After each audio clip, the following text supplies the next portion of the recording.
بسم اللہ الرحمن الرحیم۔ ماں باپ کی حقوق۔ ماں باپ اللہ تعالیٰ کی ایک بڑی نعمت ہے۔ خوش نصیب ہے وہ جو اس نعمت کی قدر صحیح وقت پر کرے، نہیں تو کتنی اولادیں ماں باپ کے مرنے کے بعد افسوس کرتی ہیں، یا خود ان کی اولادیں جب ان پر ویسا ہی سلوک کرتی ہیں جیسا یہ کبھی اپنے والدین سے کرتے تھے۔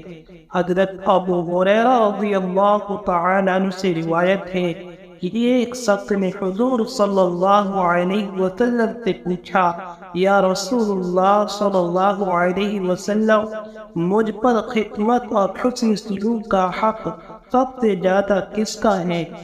آپ نے ارشاد فرمایا، تمہاری ماں کا، پھر تمہاری ماں کا، پھر تمہاری ماں کا، اس کے بعد تمہارے باپ کا، اور اس کے بعد تمہارے قریبی رشتہ داروں کا، پھر جو ان کے بعد قریبی ہو۔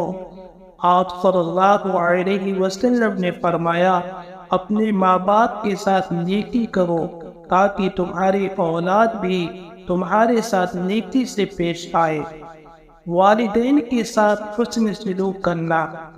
اللہ تعالیٰ نے قرآن مجید میں ماں باپ کے ساتھ اچھا سلوک کرنے کا حکم دیا، اور حضور پاک صلی اللہ علیہ وسلم نے ماں کے پیروں کے نیچے جنت کا دروازہ بتلایا ہے۔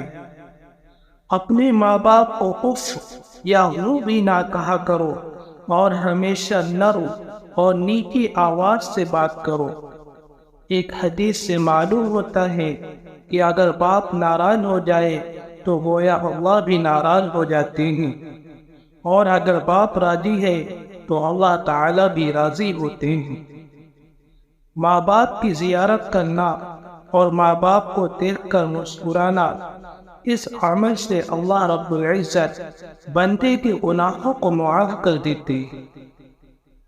جب والدین بڑھاپے کو پہنچ جائے تو اولاد کو چاہیے کہ ان کی خوب خدمت کرے، ہر سہولت کا خاص خیال کرے، اور یاد کرے کہ کیسے اس کے بچپن میں جب ہڈیاں کمزور تھی اور خود سے کچھ نہ کر سکتے تھے، تب ماں باپ نے ہی بڑے مشکل سے پالا پوسا۔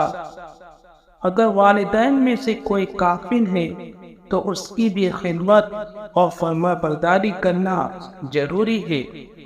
ہاں، اگر کفر کا حکم دے تو نہ مانے۔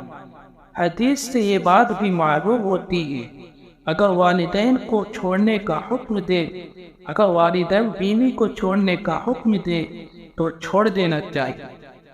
اگر والدین کا انتقال ہو گیا ہو تو ان کے لیے مغفرت کی دعا کرے، ایصال ثواب کرے، اور اس کے دوست و احباب سے حسن سلوک کرے۔ نبی کریم صلی اللہ علیہ وسلم جب جنت میں تشریف لے گئے تو جنت میں قرآن مجید پڑھنے کی آواز آئی۔ آپ صلی اللہ علیہ وسلم نے فرمایا، یہ کون تلاوت کر رہا ہے؟ تو فرشتوں نے کہا، نعمان بن حارثہ۔ اپنی ماں کی ایسی خدمت کی کہ دنیا میں جب قرآن کی تلاوت کرتے ہیں تو اللہ تعالیٰ جنت میں ان کی تلاوت سناتا ہے۔ ایک بار اللہ تعالیٰ نے حضرت موسیٰ علیہ السلام سے فرمایا کہ جنت میں آپ کا ساتھی ایک فلاں کسائی ہے، آپ کا ساتھی ایک فلاں کسائی ہوگا۔ تو حضرت موسیٰ علیہ السلام نے اس کسائی کا وہ عمل پتہ کرنے کے لیے اس کے پاس تشریف لے گئے۔ دیکھا کہ سارا دن وہ کسائی اپنے کام میں مشغول رہا۔ جب شام ہوئی تو تھوڑا گوشت لیا اور وہاں سے نکلا۔ حضرت موسیٰ علیہ السلام بھی اس کے ہمراہ ہوئے۔ کسائی نے گھر پہنچ کر گوشت بنایا، پھر کریم نے اس کی ماں لیٹی تھی، اس کو اٹھا کر بیٹھایا، کھانا کھلایا اور منہ پوچھ کر لیٹ گئی۔ اس کی ماں کچھ بڑبڑا رہی تھی۔ موسیٰ علیہ السلام نے پوچھا، تو ماں کیا بول رہی ہے؟